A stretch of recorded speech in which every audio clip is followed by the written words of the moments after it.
Chapter 1. The Affair at the Hollow Gate. I had scarcely returned to London from a brief assignment in Manchester when I received a most unsettling summons. It came in the form of an elegantly embossed envelope, sealed with deep red wax bearing my friend's unmistakable monogram, H.P., with a certain trepidation, one that I confess I have never mustered in the presence of any danger. I broke the seal and unfolded the creamy parchment within. Mon cher Hastings, grave events have transpired at Hollowgate Manor. Though the local police maintain calm, I require your assistance, and quite possibly the assistance of your steady hand. Pray join me forthwith this evening. Yours, H. Poirot. I was at once intrigued and anxious. Hollowgate Manor, I recalled, lay secluded in the undulating hills of Surrey, its ancient stone gatehouse famed for a vast archway carved with a labyrinthine pattern. The proprietor, Lord Rufus Marchcliffe, was known for his refined but private tastes. Scandal had scarcely touched his family for generations. That this placid dynasty had been disturbed so gravely that it drew Hercule Poirot's attention was hardly a matter to be dismissed lightly. By 6:30, I found myself at Charing Cross Station, awaiting the late train to Paddington. The carriage itself was scarcely 3/4 full, but when the sliding door hissed shut, I discerned a tall, dark figure standing at the far end of the corridor. Poirot, as always, was immaculate. His cravat was perfectly aligned, his suit without a wrinkle, and his moustaches curled as if sculpted by a master artisan. The mere sight of him restored my nerves. "Ah, Hastings," he greeted me, offering a slender hand. "You are punctual, which pleases me tremendously. We have matters most serious to discuss, and you must keep your wits about you." His tone was quiet, but there lay beneath it a certain tension I had rarely witnessed. Even in the face of mob bosses and international criminals, Poirot's composure remained unshakable. Yet here, in the gentle hush of a railway carriage, he seemed unaccountably grave. We arrived at Hollowgate Manor just after dusk. The manor's silhouette rose against the lavender sky, its windows glowing like watchful eyes. A handful of candles flickered along the gatehouse, casting shadows that danced upon the carved stone. A coachman in livery of muted grey and burgundy opened the door for us, and we stepped onto the gravel drive, our boots crunching in the silence. We were greeted by Lord Marchcliffe himself, a notably tall man with aquiline features softened by weariness. His skin was pale, as though he had spent too many nights pacing the dim corridors within. He bowed awkwardly, his composure fraying at the edges. "Professor Poirot, Dr. Hastings," he said, his voice hollow. "Thank you for coming. Come inside, if you please. I fear I have much to explain." He led us through a vast oak door into a spacious hall hung with ancestral portraits. The air was heavy with the scent of damp stone and beeswax polish. As we followed him toward a smaller drawing-room, I caught a glimpse of the household staff. Downcast faces, restless hands, each one bound to witness what they would never speak of again. Once seated before a low hearth, Lord Marchcliffe drew a trembling breath. "It is my daughter, Evelyn," he began. She is missing." We exchanged glances. A disappearance might not, at first blush, constitute a crime in Poirot's eyes, but his interest, so keen and unerring, bespoke darker implications. "Explain," Poirot prompted gently. "My daughter was due to attend a soirée in London this past Friday," Lord Marchcliffe continued, "hosted by Lady Culverton. She did not return. Her maid found her bedroom door locked from within the next morning. When it was forced open," he paused, swallowing hard, "Evelyn was gone. No sign of forced entry below. No note left behind. None of her belongings are missing, save her evening shawl, which lay neatly folded at the foot of her bed." "How curious," Poirot murmured, steepling his fingers. "And you summoned the police?" "Immediately," came the reply. "But they believe she simply absconded, perhaps in a moment of youthful rebellion. Yet her character was constant, dutiful. She could not bear the slightest impropriety in her behaviour. I am convinced something more sinister occurred." His conviction was palpable, and I wondered if a parent's fear had clouded his judgment. But Poirot's eyes gleamed with that reporter's spark he so often displayed when a puzzle awakened him. "Has anyone else been in the house that night?" Poirot inquired. "My wife and I dined privately in the library," Lord Marchcliffe answered. "My son, Reginald, was at Oxford, but returned late that evening for the weekend. He visited Evelyn's room to bid her good night, so he claims, and then retired to his own quarters. The staff had all retired early, according to the butler's log. No visitor signed in past 11. Poirot nodded, but I detected already the first flicker of a contradiction he had observed. Mere logs and statements held little weight in his little grey cells. He would find meaning in the subtlest of gestures, the faintest of hesitations. "Very well," Poirot said at last. "I shall see Evelyn's room and speak with those present." Lord Marchcliffe rose, shoulders hunched. "Thank you, Poirot. I trust you will find my daughter. I trust you with her safety."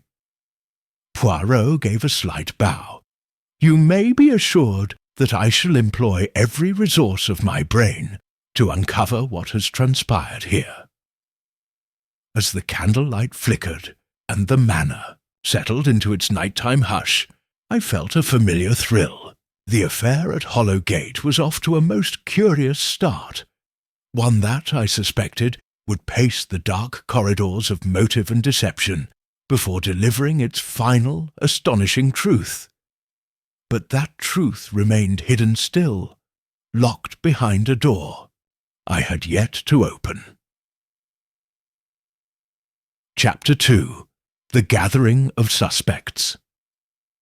The hush of the manor's corridors was broken only by the gentle tap of Poirot's heels as he led me upstairs to Evelyn's suite. The lanterns in the passageway cast long, wavering shadows upon the stone floor, lending the night an almost sentient stillness. Poirot moved with deliberate grace, his keen eyes taking in every detail. The faint scuff on the carpet, the slight warp in a door frame, the odour of lavender faintly lingering in the air.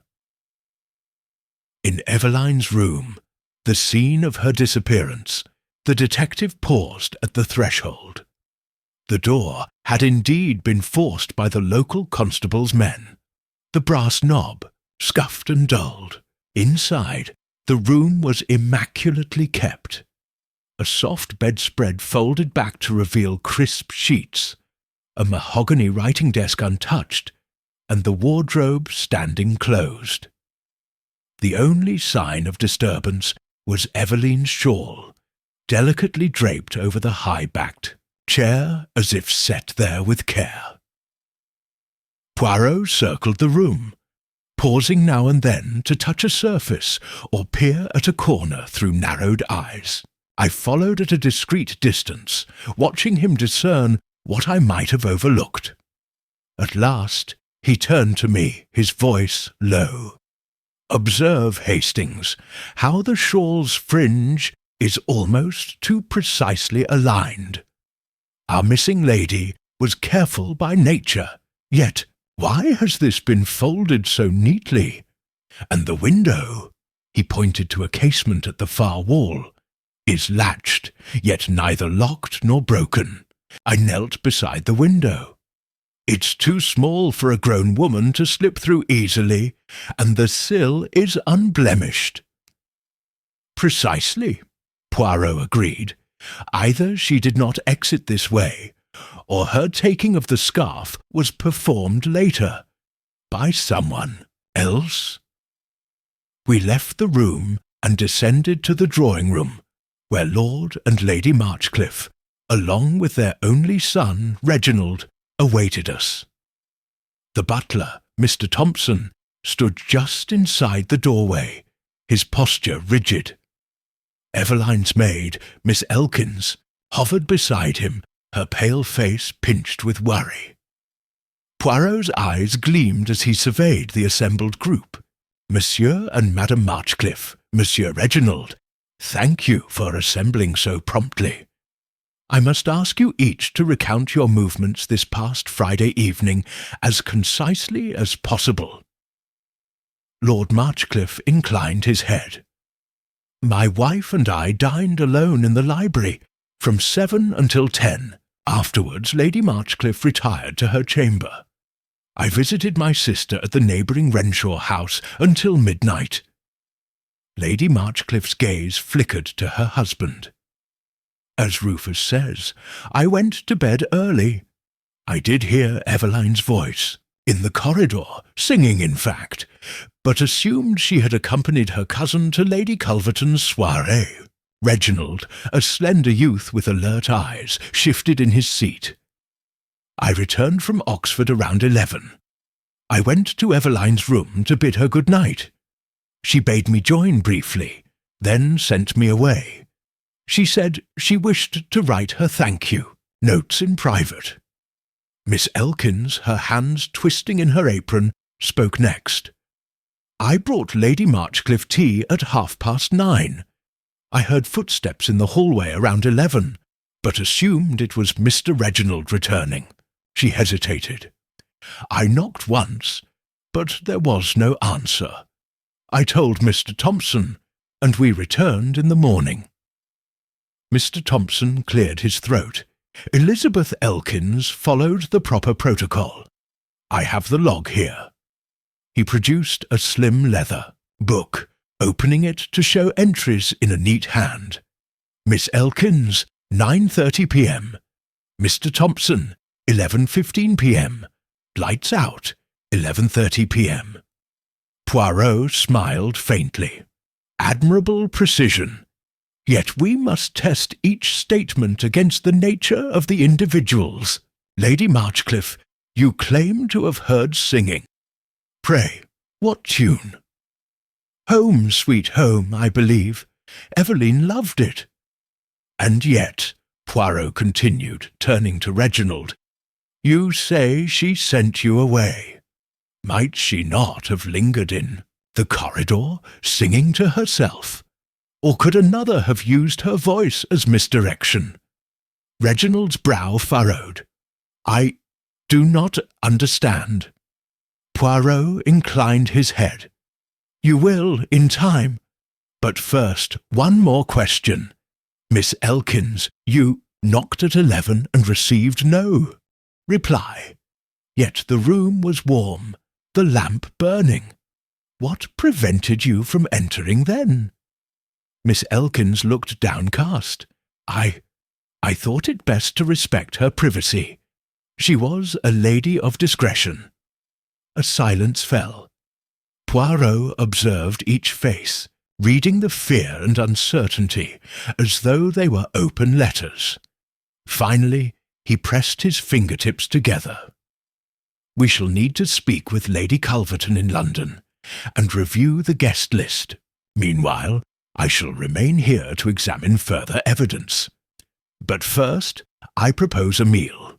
Sleep will do us all good, and the mind must be well nourished before pursuing hidden motives. Lord Marchcliffe rose. Of course, the dining room is prepared. As we followed him down the long corridor, the soft click of Poirot's heel echoed in my mind. The suspects had been gathered, their stories laid bare. Each held a secret, a fragment of the truth.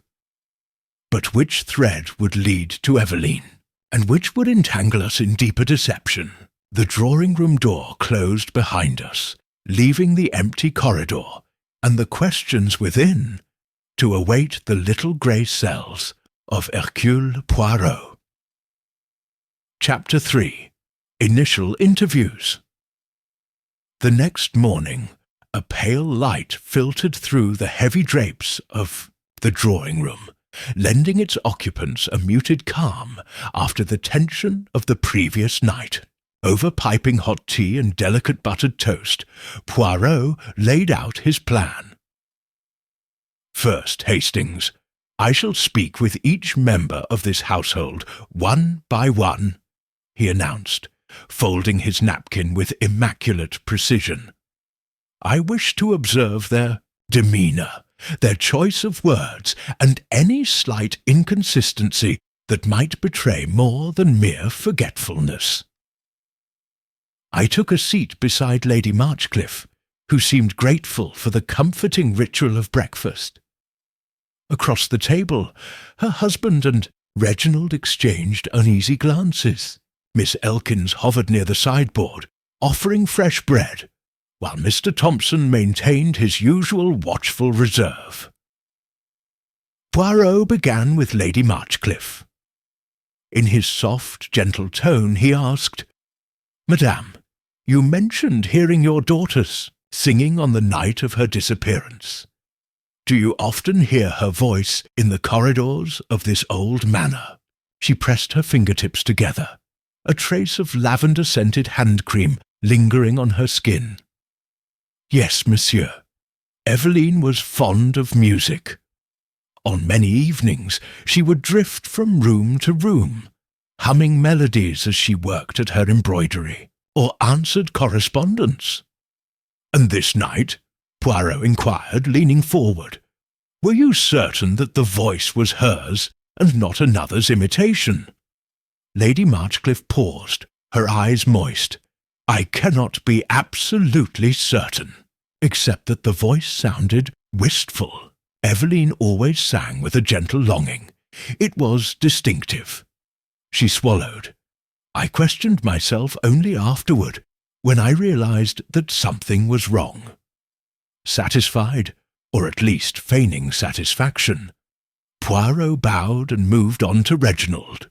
The young man sat stiffly, his school uniform still crisp from his journey home. Reginald, Poirot began, you returned late on Friday. Pray tell me, did you notice anything unusual as you approached your sister's door? A sliver of light, perhaps? A faint sound? Reginald's gaze dropped. Only silence, monsieur. I knocked lightly, and she said, come in. When I did, so she asked me not to stay, saying she wished to write. He paused, wringing his hands. I thought no more of it. But, Poirot pressed, why would Evelyn refuse her own brother's company on such an evening? Are you not usually her confidant? Reginald's face reddened. We quarrel sometimes, he admitted. That week we disagreed, over her association with Lady Culverton and certain political conversations. I urged her not to attend such gatherings, believing it unsuitable. She was annoyed. A flicker of interest lit Poirot's eyes. He nodded once, and then turned to Miss Elkins, who looked at her shoes rather than meeting his gaze. Miss Elkins, as Evelyn's maid, you would know her habits well. Did she confide in you about any distress? Social pressures, perhaps, or anxieties regarding her London engagements? Miss Elkins hesitated, then whispered, "She was troubled by something Lady Culverton said at the soirée. She mentioned it to me in confidence. Something about whispers of a family scandal, ancient and supposedly sealed away." "Whispers of scandal?" Poirot repeated softly. "Can you recall the nature of those whispers?" Miss Elkins shook her head.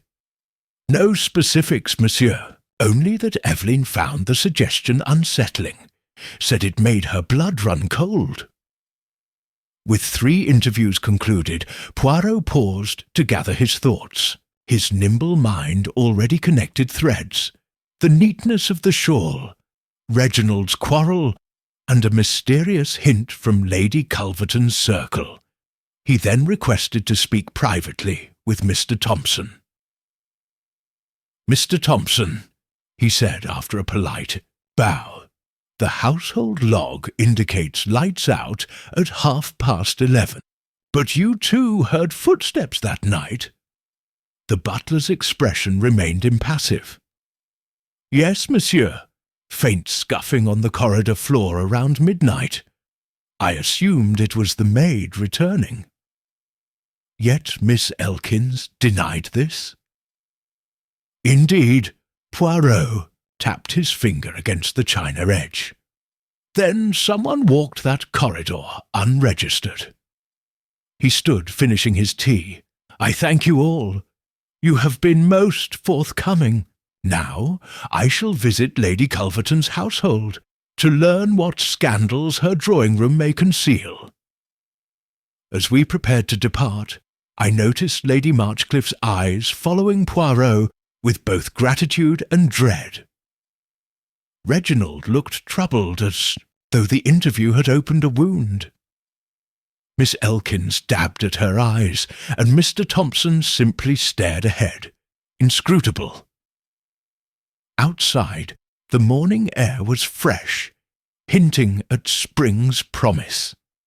Yet beneath its warmth lay secrets older than the budding blossoms. And so, with notebook in hand, Poirot set off toward London, leaving Hollowgate Manor to its hushed tensions, and to the growing puzzle that only those little grey cells could unravel. Chapter 4.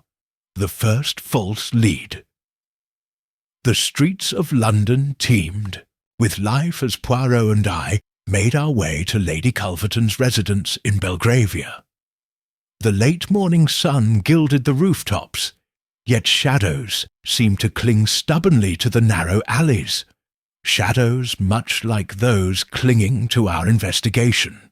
Poirot moved with his customary poise, head held high, moustaches impeccably curled, though I detected a certain tension in his step. The trail of Eveline's disappearance, once delicate, now threatened to vanish entirely. Lady Culverton's home was a gracious townhouse set back behind a discreet wrought-iron gate. A footman admitted us into a hushed vestibule leading to a lofty drawing-room, where floral chintz met polished mahogany and a grand piano stood sentinel beneath an ornate chandelier.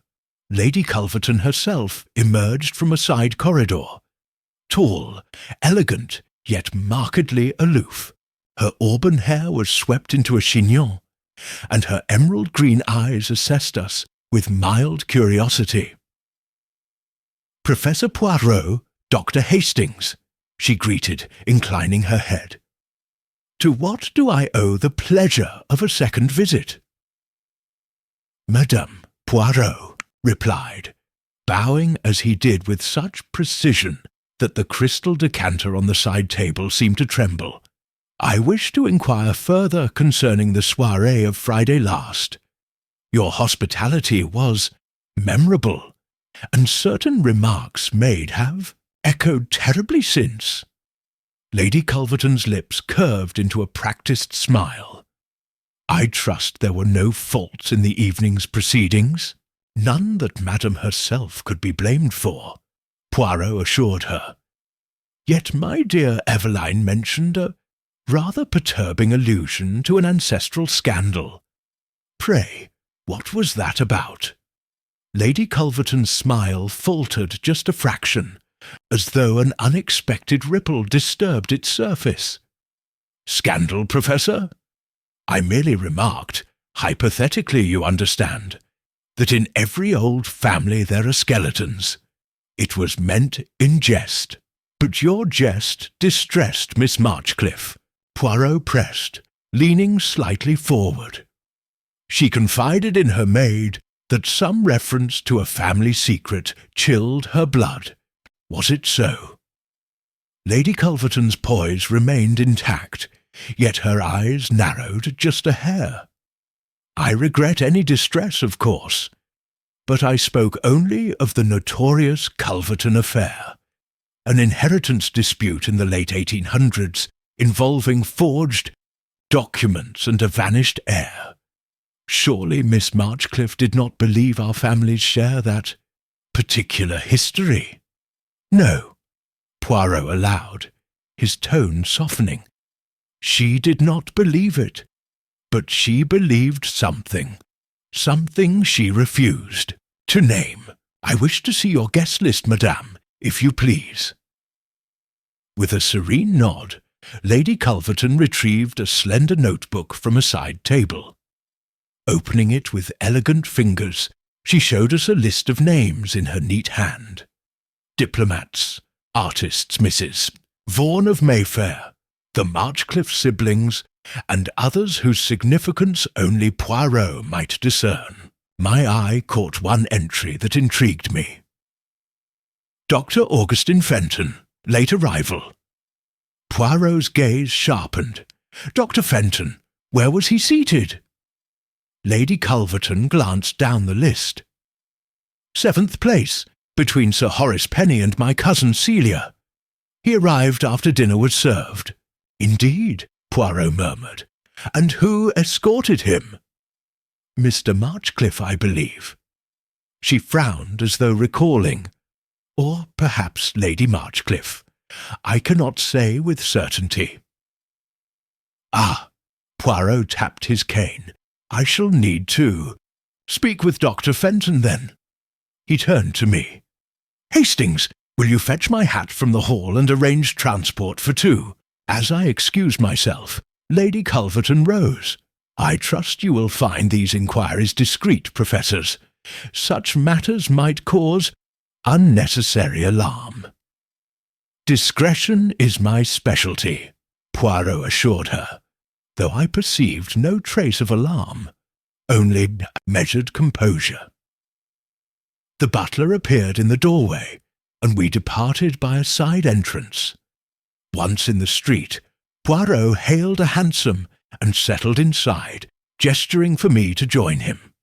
"Madame Culverton is intrigued by matters of reputation," Poirot observed once the door was closed. "But a name such as Dr. Fenton's, he was not on the original invitation, yet he dined with them. Why?" I glanced at the empty street, lined with horse-drawn carriages. "Perhaps he was a late RSVP. Perhaps," Poirot conceded, "though a late RSVP hardly requires the assistance of Reginald Marchcliffe or Lady Marchcliffe herself. Something more compelling must have drawn him." He studied the gate behind us. "We must find this doctor." We arrived at the modest flats where Dr. Augustin Fenton practiced general medicine. A brass plaque beside the door bore his name. I knocked. After a moment we entered a small waiting room, sparsely furnished. A receptionist, nerves plainly frayed, looked up. "Dr. Fenton is with a patient," she said, "but I can fetch him." In a few minutes, a tall man in a simple coat appeared. His dark hair was dishevelled, and his eyes flicked nervously between us. Poirot introduced himself in gentle tones, then walked about the room, observing the doctor's manner. "Dr. Fenton," Poirot began, "you attended Lady Culverton's soirée on Friday. Yet you did not sign the guest book. Why?" The doctor swallowed. "It was an informal arrangement. Lady Culverton's cousin invited me at the last moment. There was no guest book for informal contacts." He ran a hand through his hair. "I apologize if that seems evasive. Informal contacts seldom require name badges." Poirot replied dryly. "Tell me, Doctor, did you notice anything amiss that evening? Any remark from Miss Marchcliffe? Any unusual behaviour from her family?" Dr. Fenton hesitated before answering. "Miss Marchcliffe seemed jumpy. She excused herself early, saying she had a headache. I offered to escort her, but she declined. I remember that distinctly." "A headache?" Poirot repeated. "Were you alone with her in the corridor?" "No, she went alone. I remained with the others." Dr. Fenton's gaze dropped. He seemed to shrink in the room's quiet glare. "After dinner I drank a little too much port. I wasn't in my best form." I noted the slight tremor in his voice. Poirot continued gently. "And after the dinner you left at what hour?" "I believe around 11. Dr. Fenton cleared his throat. "I remember because I had to visit a patient with a sudden fever." "And you went directly to that patient?" Poirot pressed. The doctor's eyes darted. "Yes, well, I stopped briefly to greet a colleague in the hall, but then I took the tube." Poirot nodded thoughtfully. "Very good, Doctor. That will be all for now." He extended his hand, which Dr. Fenton shook with a certain relief. As we left the practice, Poirot appeared deep in thought. "Hastings, our doctor is uneasy, more so than a simple social visit might warrant, and he speaks of Miss Marchcliffe's headache. Yet that infirmity could explain the closed door and the unbroken latch. But then why remove the shawl and drape it neatly?" I asked. Poirot's eyes gleamed. "Ah, that is the question. A distraction, perhaps. Something to draw attention away from the true method of her departure." "And Dr. Fenton?" He paused, touching his chin. "I suspect he knows more than he has told." We took a cab back to Hollowgate Manor.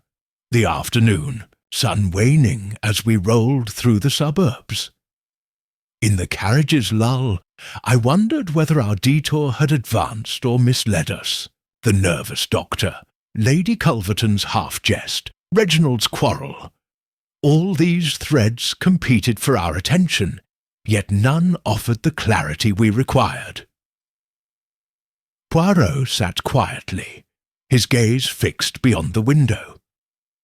At last he spoke, softly, almost to himself. "The mind plays tricks, Hastings. It is inclined toward the obvious and so easily deceived.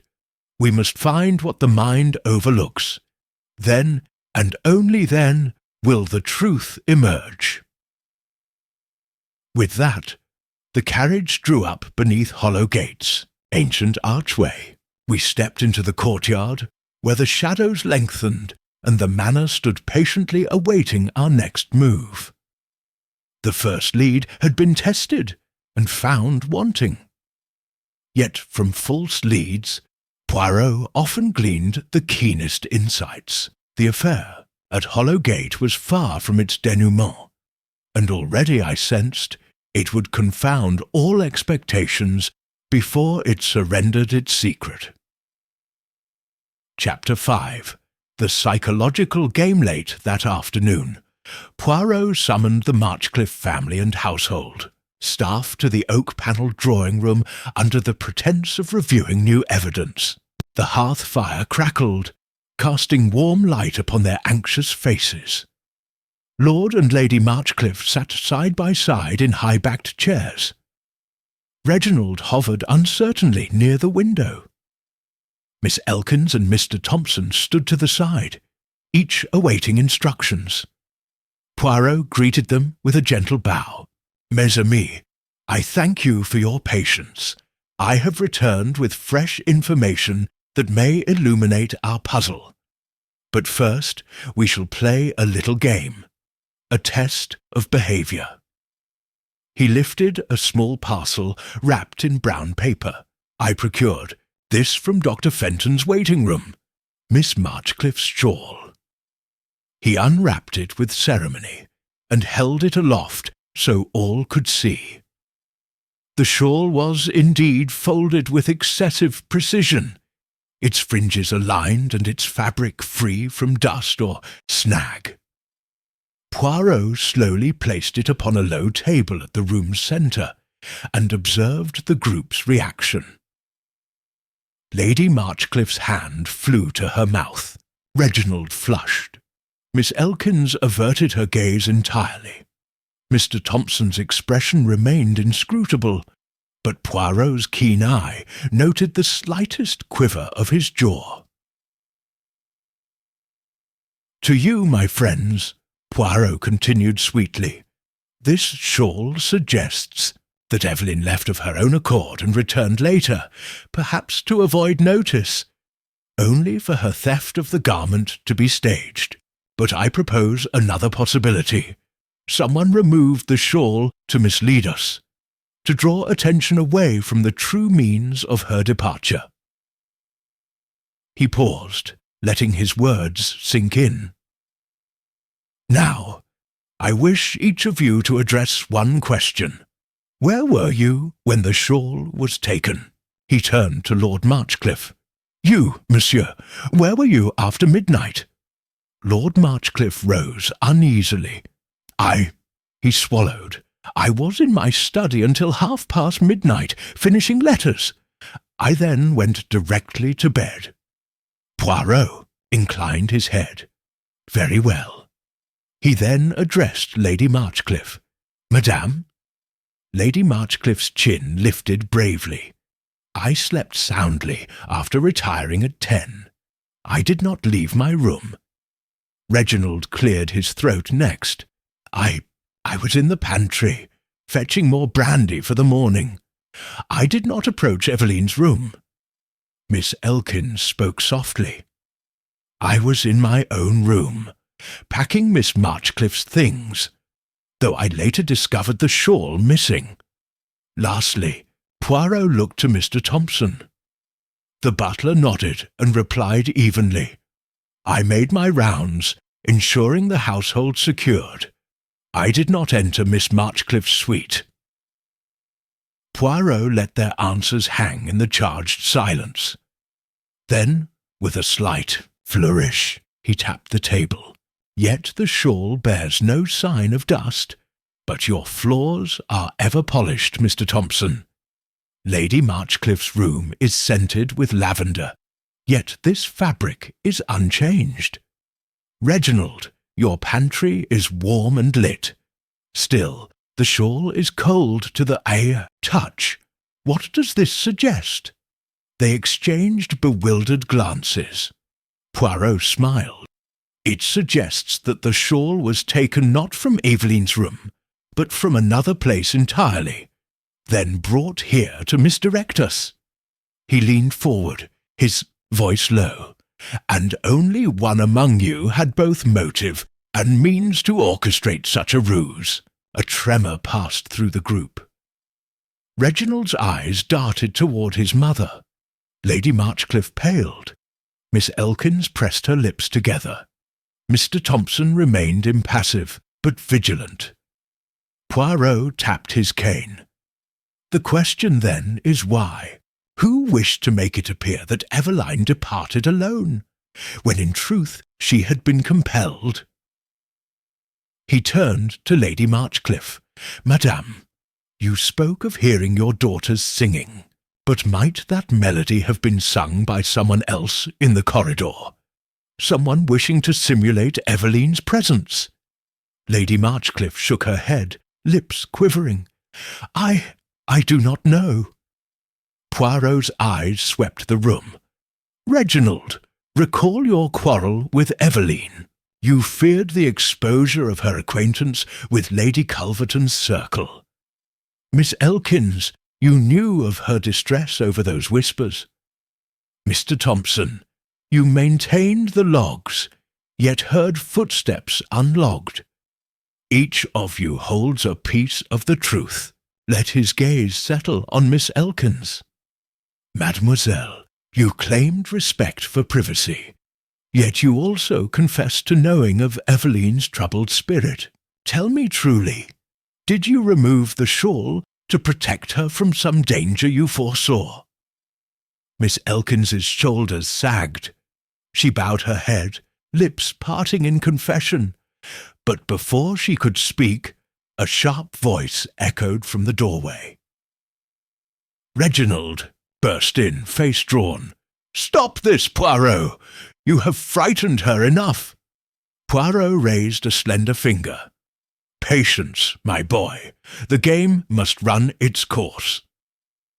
As tension mounted in that silent room, I realized that Poirot's psychological game was more than a simple test.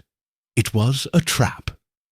Each reaction, each hesitation, would reveal the actor hidden behind the facade, and in the stillness I felt the first real step toward understanding the deception that lay at Hollowgate's heart. Chapter 6. A Terrible Discovery. Night had fallen once more upon Hollowgate Manor when Poirot and I returned from London. The Manor's windows glowed like watchful eyes, and the hush inside spoke of unease. We passed the silent portraits in the entrance hall, each painted face frozen in aristocratic repose, unaware of the drama that would unfold beneath them. Just as we reached the drawing-room door, a piercing cry rang through the corridor. Poirot and I exchanged glances and hurried toward the sound. It led us to the anteroom outside Evelyn's suite, where Miss Elkins stood, trembling, her hand pressed to her throat. "Miss Elkins, what is it?"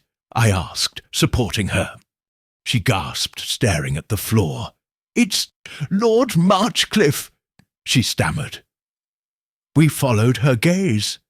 There, sprawled on the Persian rug, lay Lord Marchcliffe himself, unconscious and bleeding from a wound in his side. A small, ornate dagger lay on the floor beside him, its jewelled hilt glinting ominously in the lamplight. Poirot knelt immediately, inspecting the wound. "A superficial slash," he murmured. "It appears designed more to intimidate than to kill. Yet the intent is clear. Someone sought to harm him." I pressed my hand to Marchcliffe's forehead, finding it cold. Poirot torn a scrap of cloth from his coat to staunch the bleeding. He beckoned to Mr. Thompson, who arrived in haste. "Fetch hot water and a clean bandage," Poirot ordered, his voice calm but urgent. "And send for Dr. Fenton at once." As the butler obeyed, Poirot rose and surveyed the scene. Lady Marchcliffe appeared at the doorway, her face ashen. "What has happened?" she whispered. "My dear lady, someone has attacked your husband," Poirot replied. "He is hurt, but not fatally. For now. We must discover who dared such a thing, and why." We helped Lord Marchcliffe onto a nearby settee. Miss Elkins stood close by, eyes wide, while Lady Marchcliffe sank into a chair, trembling. Reginald emerged from the corridor, his expression a mixture of horror and resolve. "I heard father scream and came running," Reginald said. "Who would do this?" Poirot fixed him with a steady gaze. "That is precisely what I intend to determine. But first we must secure the manor. No one leaves until I say." He strode to the door and called to Mr. Thompson, now returning with water and bandages. Lock every external door, and see to it that no one comes or goes. Turning back to the group, he continued, Reginald, find your sister's shawl and bring it here. We must consider whether this assault is tied to the earlier disappearance. Reginald obeyed silently. Moments later, he returned with the shawl, folded differently. Now its fringe uneven, the fabric faintly stained. Poirot took it and examined it by lamplight. Notice, he said softly, how the shawl's pattern now disturbs the eye, unlike before. Someone has handled it recklessly. An echo of the violence visited upon his lordship. Lady Marchcliffe whimpered. Do you think it is connected to Evelyn's vanishing? Poirot looked to Miss Elkins. Mademoiselle, you were present when his lordship was attacked. Her eyes flickered. Miss Elkins swallowed. I found him when he called out. I did not see the attacker. Did you hear anything? Footsteps? A whisper? Anything at all? Poirot pressed. She shook her head. Only a soft scuffle, then his cry. I did not dare move until I saw him lying there. Poirot turned to Lord Marchcliffe, who had begun to stir. Mon ami, can you recall what happened? Lord Marchcliffe's voice was weak. I was coming to check on Evelyn's room. I thought I smelled smoke. Coughed. I looked into the corridor to investigate, and something struck me from behind. Smoke, Poirot repeated. He exchanged a glance with me. We must search the manor for any sign of fire, or the means to suggest smoke. But more crucially, consider motive. Who among you might wish Rufus Marchcliffe ill? Reginald's shoulders tensed. Lady Marchcliffe began to weep. Miss Elkins and Mr. Thompson exchanged furtive glances. All wore expressions of shock, yet beneath lay the same fear and suspicion that had gripped the household since Evelyn's disappearance. Poirot held up a finger. By morning we shall have answers. Tonight rest where you are, my little grey. Cells require quietude to sort these tangled threads. For tonight, the manor itself has spoken, revealing that this is no longer a mere disappearance, but a battle of wills between hunter and hunted, as the household dispersed to their chambers under the watchful eye of Mr. Thompson. Poirot and I remained by the wounded lord. The night's chill pressed against the window-panes, and I knew that with this new crime, the stakes had soared. The silent corridor, shadows lengthened, harbouring secrets that waited impatiently to be unearthed. Chapter 7. The Ransom Note. Before the first light of dawn had crept across the Surrey hills, Poirot roused me from uneasy slumber. Word had come from the butler. A letter slipped beneath the study door, bearing no postage but a seal of black wax. The household assembled once more in the solemn hush of the drawing-room, where the embers of last night's fire had long since cooled. Poirot, standing by the mantelpiece, held the envelope between his slender fingers. Mes amis, we now witness a new turn in our affair, he announced softly. With a flourish, he broke the seal and extracted a single sheet of creamy stationery, its edges crisp and uncreased. He read aloud, Lord Marchcliffe, your daughter shall be returned unharmed at first light tomorrow, provided you deliver $5,000 in notes to the gatehouse by midnight. Come alone, and do not involve the authorities. Any deviation and you shall see your daughter no more. A friend." A collective gasp filled the room. Lord Marchcliffe's face drained of colour. Lady Marchcliffe clutched her husband's arm. Reginald's fists clenched at his sides. Miss Elkins sank onto a settee, eyes wide with horror. "Here, Hastings," Poirot said, passing me the note. I traced the elegant looping script, which seemed almost courteous in its threat. "Who could address us so directly?" Lady Marchcliffe whispered. "It mentions father only, implying Evelyn is alive." Poirot nodded. "Yes, it confirms. Abduction rather than voluntary flight. But note the wording. A friend. The term is both mocking and purposeful. It suggests intimacy with the Marchcliffe family, someone who knows how to wound through implication." He held the paper to the lamp's light. "Observe the watermark. Chateau de Marchcliffe. Custom stationery from your family's own supply."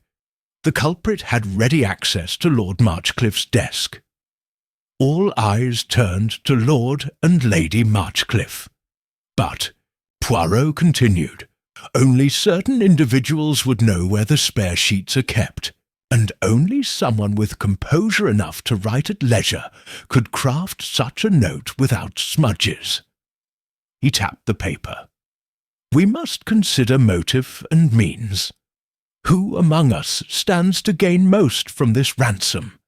And who could manage the assault on Lord Marchcliffe last night, while also removing Evelyn under cover of these diversions?" Reginald swallowed dryly. "This is my doing," he said abruptly, voice trembling. All heads snapped toward him in shock. Poirot raised a warning finger. "Patience, mon garçon. You will explain in due time. But now we must guard the manor, and prepare for midnight's rendezvous. I will accompany Lord Marchcliffe to the gatehouse. Hastings will remain to watch the front door. No one else is to leave these rooms." He drew the household close. "Miss Elkins, you will remain at my side throughout. Lady Marchcliffe, you will stay with your husband. Mr. Thompson, see that the servants are informed but silent. This night must pass with no further incident." As the group dispersed to await the dread hour, I lingered beside Poirot. "A ransom note, so bold, it changes everything." Poirot's eyes gleamed in the flickering lamp. "Indeed, Hastings, it elevates the crime from disappearance to calculated extortion. And it reveals our culprit's confidence in both knowledge of this house and belief in their own safety. By midnight, we shall see whether that confidence is well placed, or whether the little grey cells will yet ensnare them." Outside, the mists curled about the gatehouse's archway, as though eager for the unfolding drama.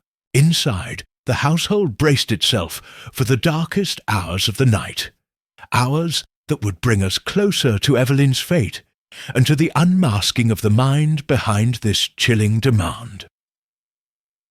Chapter 8. Poirot's hidden clue. In the quiet hours before dawn, Hollowgate Manor lay in uneasy slumber. The household had dispersed to their chambers under Poirot's strict orders, each heart pounding with dread of the midnight rendezvous at the gatehouse. Yet Poirot himself sought no rest. He retreated to the little oak-panelled study beside Lord Marchcliffe's suite, where a single lamp burned, casting a pool of light upon his meticulously arranged papers. I found him there an hour later, pacing slowly between the desk and the tall window that overlooked the gravel courtyard. His face was thoughtful, his moustaches twitching with concentration.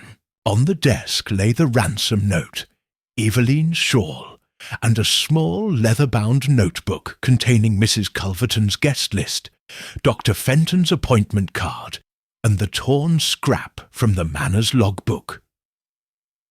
"Ah, mon ami," Poirot said without, turning. "You are up." He gestured to an empty chair. "Please observe." I sat and watched him as he refolded the shawl with precise care, then spread the ransom note flat beside it. He circled the parchment, examining every stroke of the pen, every fold in the paper. "Notice, Hastings," he murmured, tapping a corner of the note, "how the crease at the top bears a slight offset. No two sheets in Lord Marchcliffe's stationery pad would fold so uniformly unless one used the very first page. Yet the watermark is only faintly visible here, suggesting the writer applied less pressure when folding. A subtle sign of haste or unfamiliarity." He placed the note aside and picked up the logbook scrap. The torn edge, he observed, matched the pattern of the leather binding as though removed deliberately. Someone desired to conceal the fact that the butler's rounds were not continuous last night. The logbook's entries should assure us of no one in the corridor after 11:30. Yet the cut tells us the attacker disrupted the record at exactly that time. I frowned. "But you already noted the unlogged footsteps. How does this deepen the mystery?"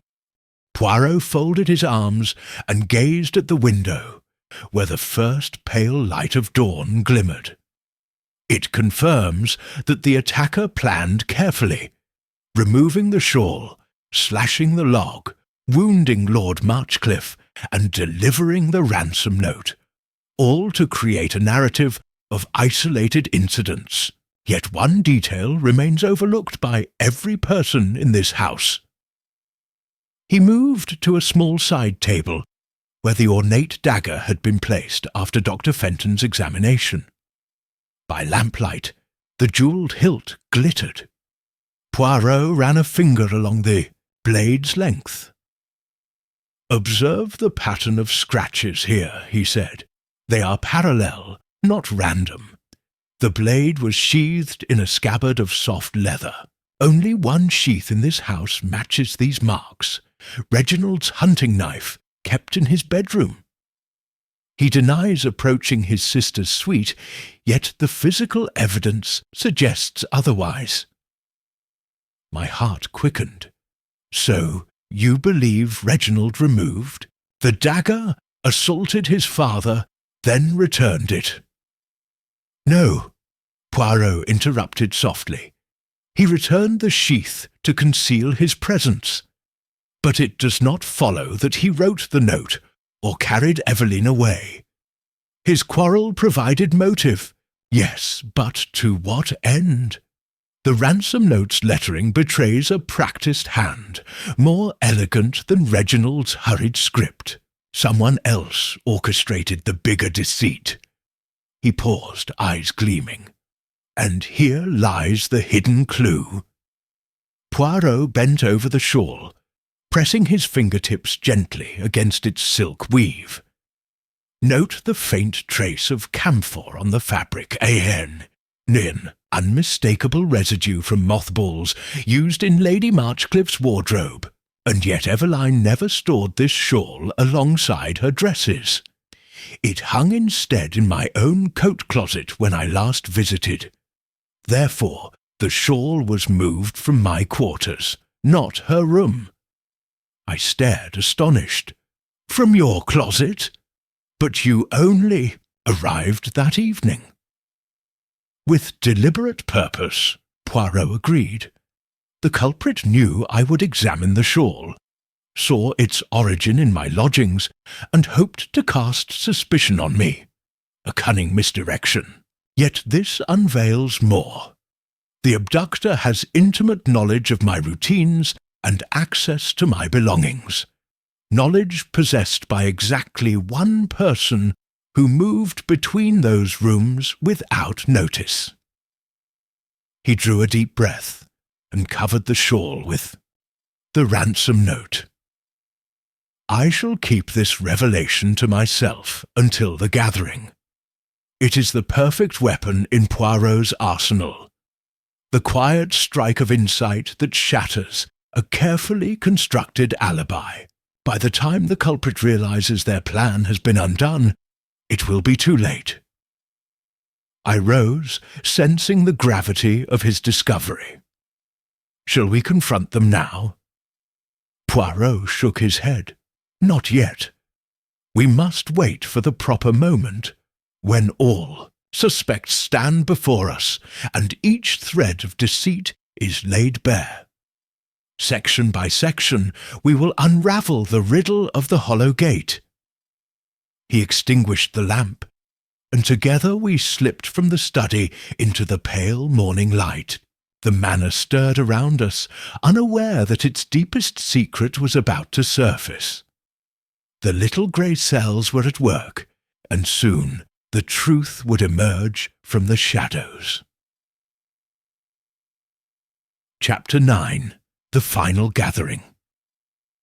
That evening, as the autumn wind rustled the maples lining the drive, Hollowgate Manor's drawing room was transformed into an arena of accusation and expectation. The grand windows were curtained against the chill, and the hearth fire blazed, lending a flickering warmth to the polished mahogany floor. Poirot stood before the mantel, his cane in hand, while Lord and Lady Marchcliffe, Reginald, Miss Elkins, and Mr. Thompson took their places in a semicircle around him. I sat quietly beside the butler's chair, the only witness beside Poirot to the unfolding drama. Mes amis, Poirot began, his voice measured. You have each borne witness to events both disturbing and perplexing. Tonight we gather not as master and servants, but as participants in a singular puzzle, each of you implicated by motive, means, or opportunity. By the end of our assembly, the truth shall stand revealed. He turned first to Lord Marchcliffe. Monseigneur, you received a blow intended to intimidate, perhaps worse, on the night of your daughter's disappearance. Yet you deny any knowledge of the ransom note's crafting. You are both victim and potential suspect, for you alone knew of Evelyn's secret plan to send that letter to her cousin explaining her departure, a letter never found. Lord Marchcliffe's eyes flickered. I never wrote such a letter. I sought only to protect her reputation. Poirot inclined his head. Very well. Next, Madame Marchcliffe. You claimed to have heard your daughter's singing in the corridor, yet we discovered that the voice you heard was not Evelyn's, but a recording played on the gramophone in your room. That contrivance suggests a deliberate ploy to mislead. Lady Marchcliffe swallowed. I only wish to lull suspicion. Poirot turned to Reginald. You quarrelled with Evelyn over her attendance at Lady Culverton's soirée, and your knife's sheath bears the marks on the ransom dagger. You had both motive, protecting the family name, and opportunity to enter her room. Yet you deny pressing the blade. Reginald's jaw clenched. I only sought the shawl to hide her trail. I never harmed father. Poirot nodded, then addressed Miss Elkins. You alone knew of Evelyn's distress over Lady Culverton's jests, and you furnished the hush necessary to abduct her. You removed the shawl, folded it in my coat closet, and planted it in her room to implicate third parties. Miss Elkins's voice trembled. I only wanted to keep her safe. And you, Poirot continued, turning to Mr. Thompson, maintained the logbook, but cut its pages to conceal your midnight rounds. You, who oversee every corner of this house, witnessed the true passage of our culprit, yet you offered no intervention. Mr. Thompson's eyes remained impassive. My duty was to record, not to judge. Poirot surveyed them all, tapping his cane. But, observe, only one person had access to my quarters to hide the shawl and the time to compose that note on Chateau de Marchcliffe stationery. Only one person moved between rooms unseen.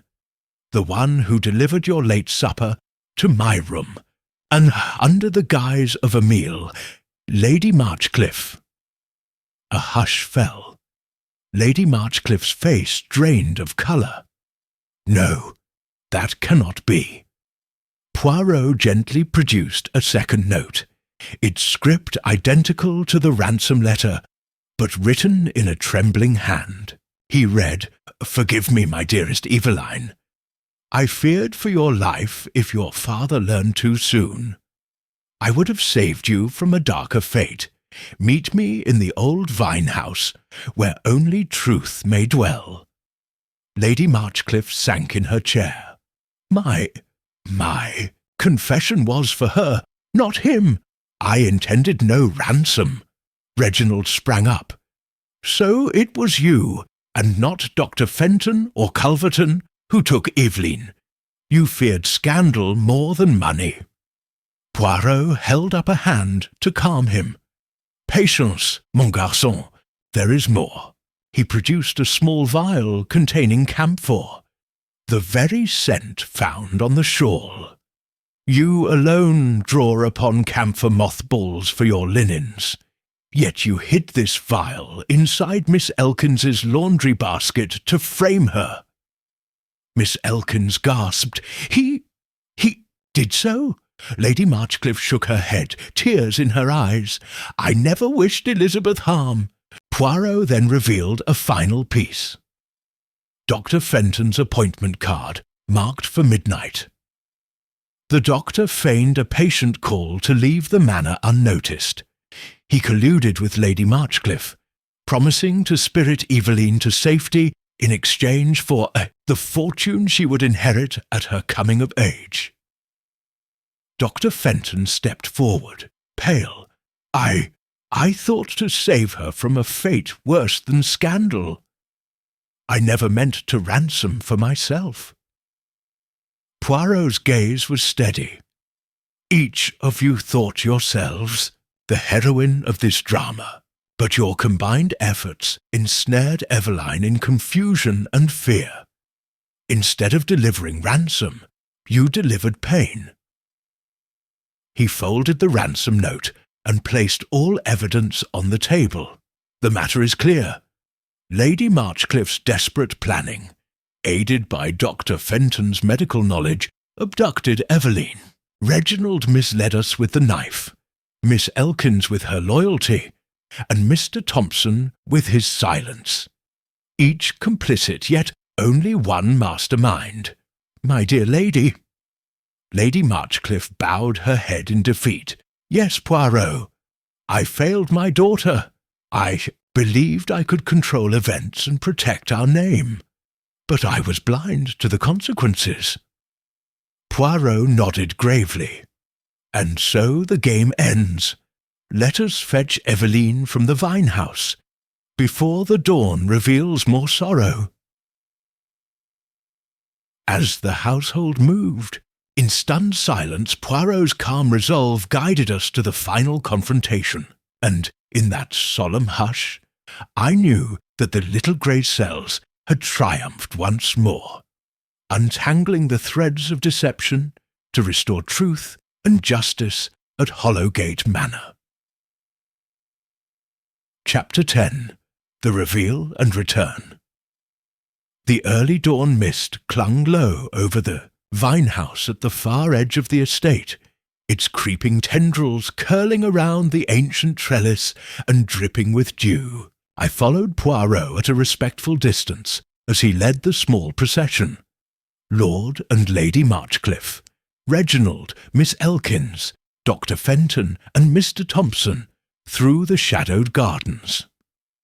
Despite the long night's turmoil, the air felt charged, with anticipation rather than dread, as though nature itself acknowledged that the moment of reckoning had arrived. Poirot paused before the vine-house door, glancing back to ensure all were assembled. The dusty glass panes bore the outline of leafy vines, and within a pale form crouched against the wall. He tapped lightly on the wood. "Mademoiselle, it is safe," he called in a firm but gentle voice. Inside, Evelyn Marchcliffe rose slowly, her fine gown rumpled, cheeks flushed with fear. She blinked in the soft light, as if waking from a fevered dream. Relief flooded her wide eyes when she saw her father, and she rushed forward, collapsing into his arms with silent sobs. Lord Marchcliffe held her close, murmuring words of reassurance. Lady Marchcliffe and Reginald stood on guard, either side, each offering embraces, tears mingling in silent apologies. Mr. Thompson hovered to fetch a shawl and blanket, while Miss Elkins knelt to brush the stray hair from Eveline's forehead. Dr. Fenton retreated respectfully, though his concern was evident in his furrowed brow. As the family attended to Evelyn, Poirot withdrew slightly, motioning for me to step beside him. "Observe, Hastings," he whispered, "how the true heart of the matter reveals itself in these moments of reunion. Yet we must speak with each culprit. To restore order fully, justice must be served with clarity." He called the groups, "Attention gently. Mes amis, let us gather here, that I may summarize the chain of events and expose the motives which led to this tragic entanglement." They assembled in semicircle around him, faces solemn. Evelyn stood beside her father, clutching the shawl that had become the symbol of her ordeal. Poirot cleared his throat and began. "First, we must speak of intention and means. My lady, you conspired with Dr. Fenton, believing that a quiet removal of your daughter would spare her the scandal of Lady Culverton's careless jest. You feared the disgrace, imagined a life abroad, away from prying eyes. Yet, in your haste, you overlooked the psychological trauma such abduction would inflict." Lady Marchcliffe's shoulders drooped. "I thought I did this for her happiness." Poirot turned to Dr. Fenton.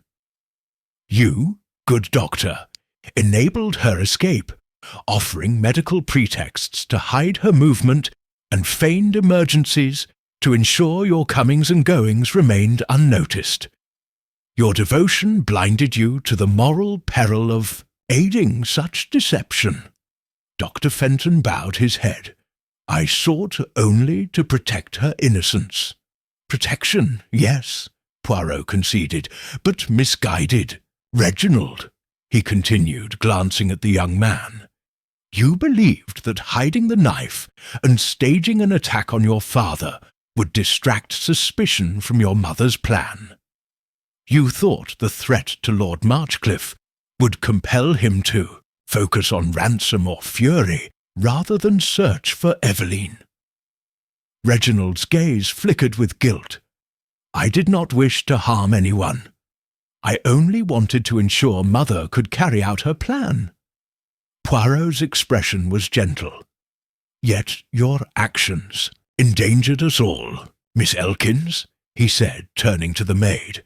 "You overheard fragments of conversation and shielded your mistress by concealing evidence and feigning ignorance. Your loyalty was admirable, but it imprisoned Miss Marchcliffe in terror." Miss Elkins met his gaze, tears brimming. "I could not see her suffer."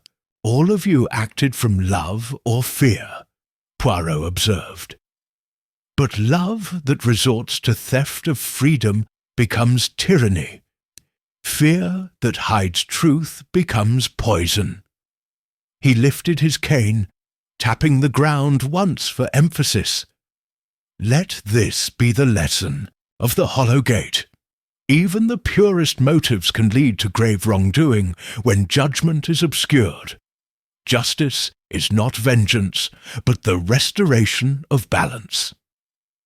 He nodded to Lord Marchcliffe. My lord, you have choices. You may pardon these, transgressions as born of misguided affection, or you may refer them to the authorities. Your daughter's welfare and the family's future lie in your hands. Lord Marchcliffe unclenched his fists and wiped his eyes. He surveyed his wife, son, and maid with a mixture of sorrow and compassion. At last he spoke, voice heavy but resolved. I cannot ignore what happened, but these are my family, and Miss Elkins is as devoted as she is kind. I choose mercy. There will be no charges pressed, provided each of you pledges never to conceal your actions again, and to seek honesty above all. A collective exhale washed over the group. Lady Marchcliffe wept, pressing a hand to her husband's arm. Reginald bowed his head. Miss Elkins produced a quiet nod. Dr. Fenton murmured his agreement. Poirot allowed a small, approving smile. Then we have reached a just conclusion. Mademoiselle Marchcliffe, may you go forward in truth, surrounded by those who love you, free from secrets that once fettered you. Evelyn stepped forward, her voice steady despite her trembling lips. Thank you, Professor Poirot, for bringing clarity to our lives. I forgive you all and myself for fearing the judgments we have now faced together. Poirot inclined his head gracefully. Exquisite. With all shadows dispersed, Hollowgate Manor may at last breathe freely. He turned to me and offered an arm.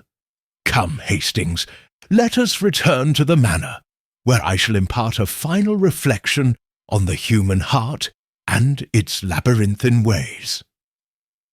As we walked back through the dew-laden gardens, the sun broke over the horizon, scattering golden light across the courtyard. The manor stood serene, its stone arches and vine-laced trellis bathed in warmth. In that moment, I realized that the riddle of Hollowgate had been less about hidden corridors, and more about the hidden chambers of the heart, doors that only the keenest of minds and the kindest of spirits could unlock. And Hercule Poirot, with his little grey cells, had done both. Chapter 11. Outcome and Justice. The light of morning had settled fully over Hollowgate Manor when we returned to the drawing-room. The hearth had been rekindled, and sunlight streamed through the leaded panes, dancing upon the polished floorboards. The tension of the night's revelations had given way to a contemplative calm, as if the great house itself exhaled relief. Still, Marchcliffe stood by the mantel, gazing at the dancing flames. His posture was straighter than it had been at dawn, a quiet dignity restored. His wife sat nearby, her hands folded in her lap.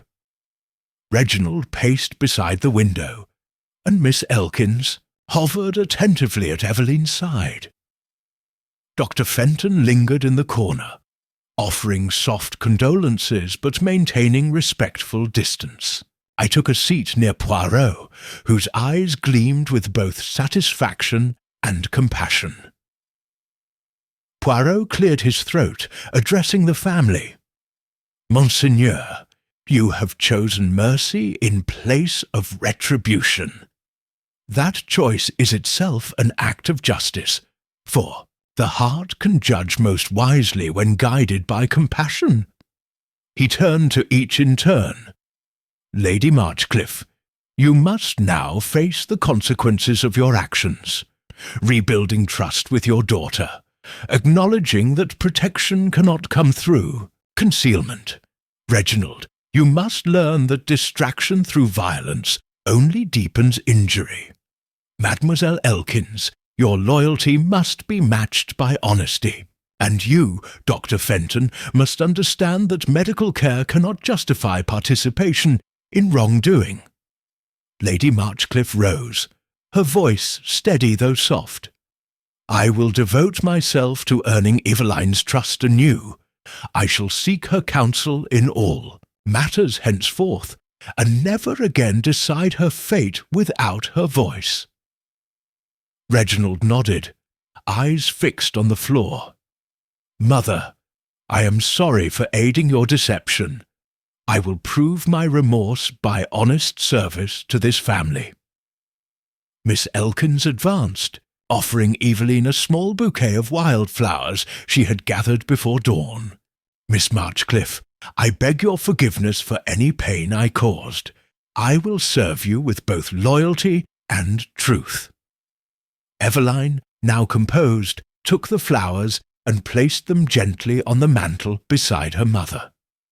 I forgive you all, but let us remember that love must be guided by freedom, not fear. Dr. Fenton stepped forward. My lady, he began to Lady Marchcliffe, and to you, mademoiselle, I offer my deepest apology. Medicine is a calling of trust, and I betrayed that. I will make amends by dedicating my practice to those in need who have no voice of their own. Poirot nodded approvingly. Excellent.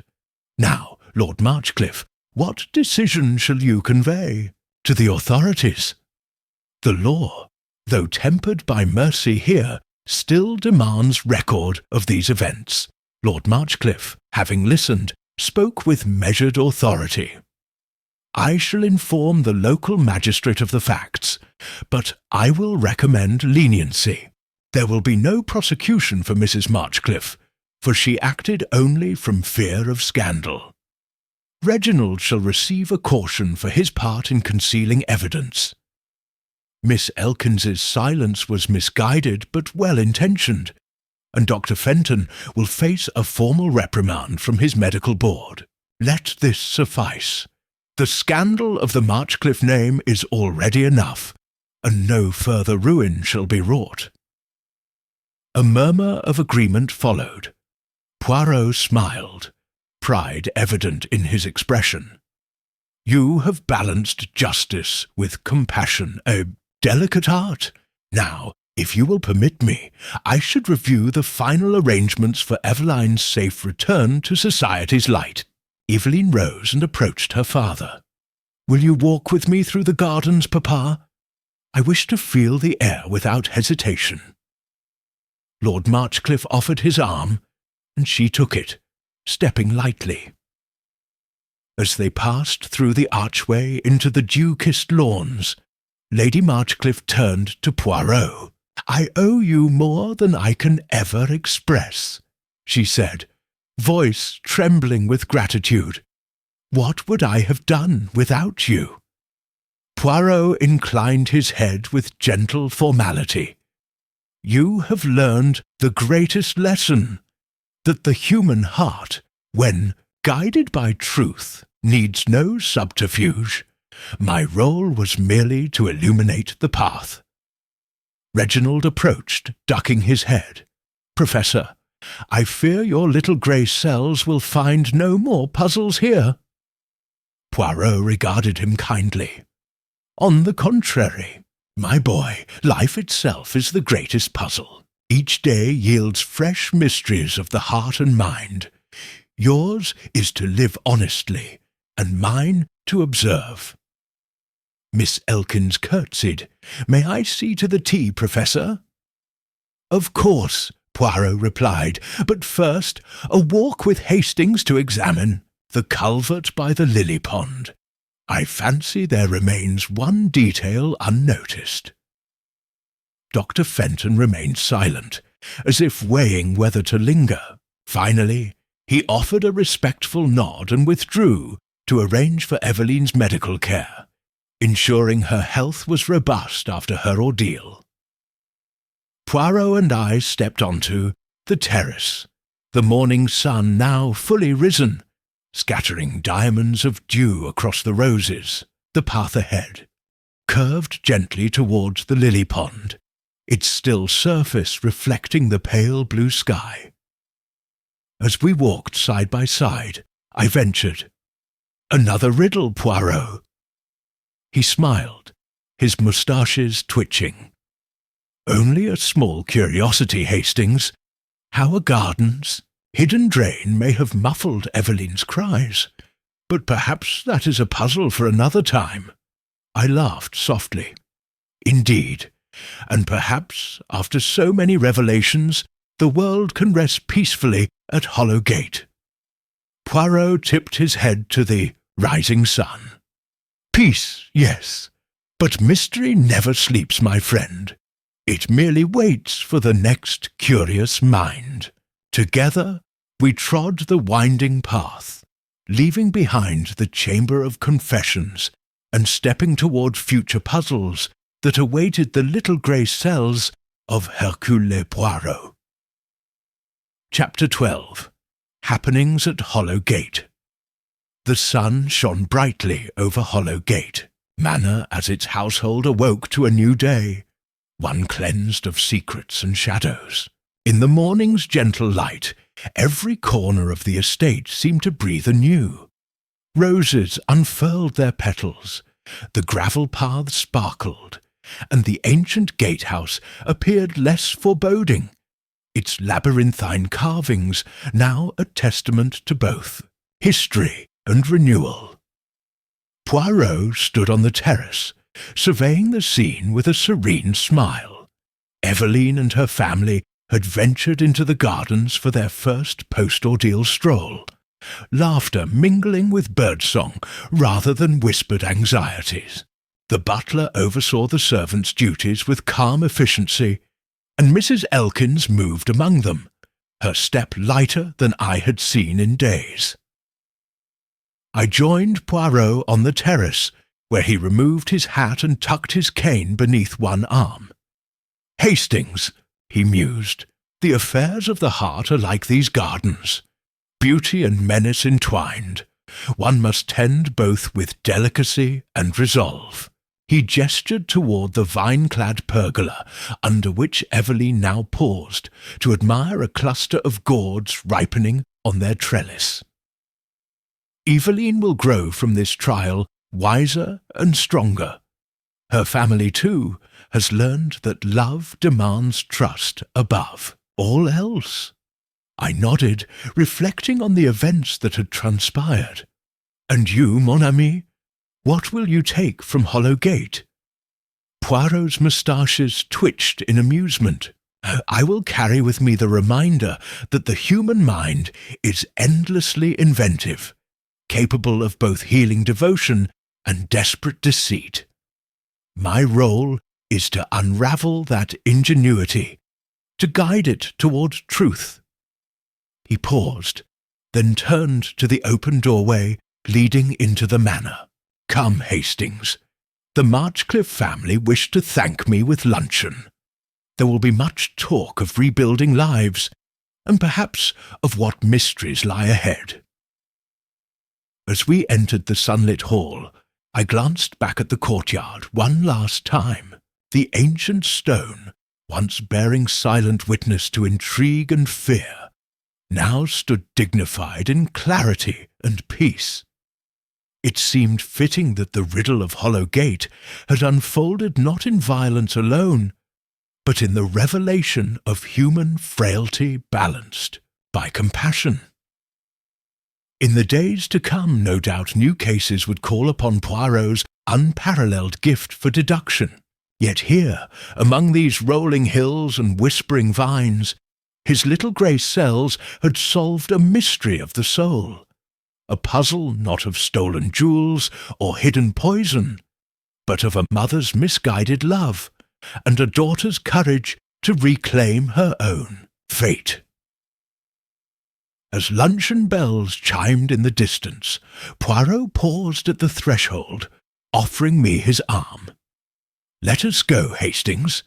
I believe there is no finer reward than witnessing justice tempered with mercy, and no sweeter company than dear friends." Free from fear, arm in arm, we crossed the threshold into warmth and fellowship, leaving behind the vine-shaded pergola and stepping into the promise of brighter chapters yet unwritten, both for the Marchcliffes and for the enduring adventures of Hercule Poirot. Chapter 13. A Quiet Reflection. The carriage rocked gently along the dew-sprinkled lane as dawn's first golden rays filtered through the trees. Poirot sat opposite me, his small frame composed yet relaxed, the tension of Hollowgate's trials seemingly lifted from his slender shoulders. I too felt the weight of the last day's ease, replaced with that distinct sense of fulfillment which always follows a case well resolved. "All is as it should be, Hastings," Poirot remarked, folding his hands in his lap. "The Marchcliffe family renew their bonds in truth, Evelyn will flourish, and each involved has pledged to build upon honesty rather than fear." I watched a songbird flit across a hedgerow, its bright yellow breast catching the sun. It was remarkable to see a mother's misguided love and a doctor's devotion weave such a tangled web. Yet, as always, your insight unravelled it by focusing on the smallest contradiction. Poirot's moustaches twitched. "The greatest mysteries hide in plain sight, mon ami. One must simply know where to look and how to listen. The subtle offset of a crease, the scent of camphor on silk, the uneven scratches upon a blade. These spoke volumes when others saw only the obvious." He glanced out the window at the rolling hills fading behind us. "And now we leave Hollowgate behind, its silent stone arches having witnessed both deception and redemption. But the world is filled with such hidden stories. Every household, every heart bears its own secret." I nodded. "Indeed, I find myself eager for our next departure. Whichever case beckons you will doubtless test those little grey cells anew." Poirot smiled, eyes bright with anticipation. "Always, Hastings. For as long as there are hearts capable of both folly and greatness, there shall be puzzles to solve." He paused, looking at me across the narrow carriage. "Tell me, my friend, what will you write of this affair when next you take pen to paper?" I considered. "I shall speak of the riddle of Hollowgate, not merely the crime, but the lessons learned in trust and compassion. How love, though pure in intent, may falter. When judgment falters." "Excellent," Poirot approved. "And remember to credit the smallest clue, the camphor upon silk, the offset fold, as these little details often guide the greatest discoveries." We rode on in companionable silence, the manor now a distant silhouette crowned by morning light. The scent of wildflowers drifted through the open window, mingling with the carriage's leather and wood. Somewhere ahead, pilgrims of daily life stirred, shepherds tending their flocks, farmers beginning their labours, and travellers setting forth upon new journeys. As we approached the station, Poirot rose and adjusted his tie. "Here we part ways, for a time, mon ami. I return to London, where another summons may await. You, perhaps, will rest, and gather your thoughts for that account you intend." I stood beside him, the platform's bustle awakening around us. Rest, but only briefly, for I too am drawn to the next mystery. Poirot placed a gentle hand on my arm. "Hastings, in the dance of deduction, One must always balance reflection with readiness. Today, remember the truths of Hollow Gate. Tomorrow, prepare for the unknown.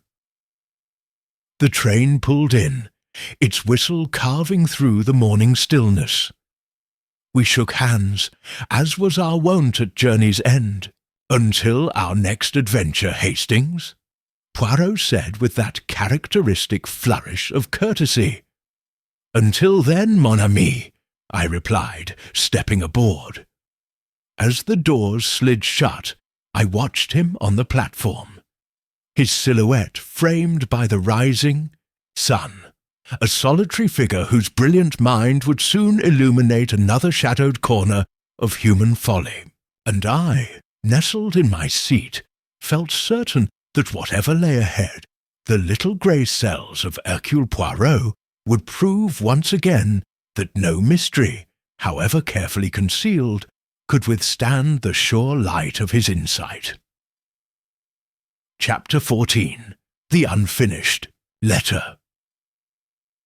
Several days later, London's spring rains had given way to a pale morning sun, glinting off the polished hansom cabs and slick pavements of Baker Street. I found Poirot in his sitting-room, seated before the fire, even though the day had warmed noticeably. He held a small, unsealed envelope in his hand, his expression one of mild curiosity mixed with the hint of concern I have come to recognize. "Ah, mon ami," he greeted me as I entered. "Just in time. A most intriguing missive has arrived." He tapped the envelope lightly. "It bears no postmark, only my name in a familiar hand." I took the envelope and examined it. The handwriting was neat but hurried, the strokes unusually angular for so practised a pen. Inside lay a single sheet of stationery, its message brief. "Monsieur Poirot, you were correct when you noted the garden's drain by the lily pond. I have found what you missed. Remnants of a torn cloak, embroidered with silver thread. Fits only one gown in the Marchcliffe wardrobe. Return at once if you wish to see the bearer truly revealed. A watchful eye." Poirot's grey eyes sparkled beneath his carefully groomed brows. "Hastings, this confirms my suspicion. Someone left behind a trace in the gardens, likely when Evelyn was concealed in the vine-house.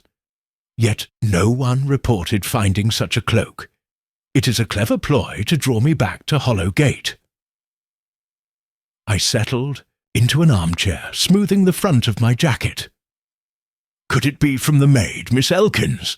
She was devoted and might wish to explain her own involvement. Poirot waved a slender finger. "No, my friend. Her loyalty would not prompt such theatrics. The silver embroidery matches not her modest attire, but that of Lady Marchcliffe's latest ball gown, and only one person had both motive to conceal herself and access to that gown after the events. And your letter of pardon confirms she remained at the manor." I frowned. "You mean Lady Marchcliffe herself? But she pledged honesty, and you said mercy had restored balance." "Precisely," Poirot replied with a faint smile. "And yet the human heart, when burdened by guilt, often seeks absolution, through confession, though masked in mystery. It appears she has left this fragment, perhaps hoping I will uncover her final truth." I glanced again at the letter. The writer calls themselves a watchful eye. Not a friend as before, nor the intimate tone of the ransom note. It feels colder. Poirot nodded, an intentional shift. Our culprit now adopts the stance of observer, testing whether I have truly let go of suspicion, or whether the little grey cells remain vigilant. He folded the letter neatly. "We must return to Hollow Gate, Hastings, for this unfinished letter demands completion." We donned our coats and hats and set out for the station. Poirot's pace was brisk, his mind already sorting possibilities. He articulated his thoughts as we walked. "The cloak," he began, "was torn when Evelyn struggled against her captor. I suspected at the time that Lady Marchcliffe had rushed from the Vine House to intercept the ransom exchange, and in doing so caught her skirt on the trellis.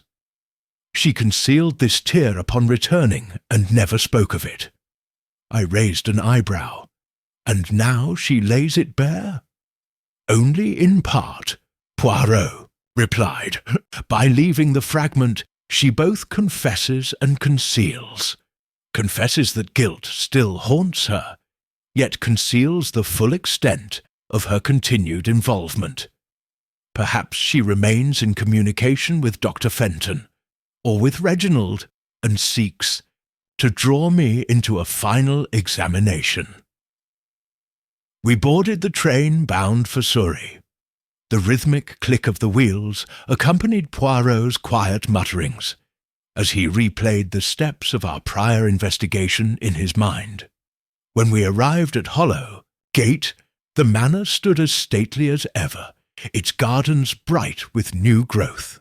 The vine house looked less ominous in daylight, yet under its trellis vines I noticed fresh footprints in the soft earth.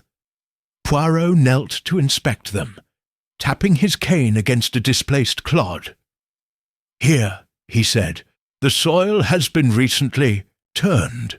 Someone returned after our departure, and they wore boots of the same pattern as Mr. Thompson's."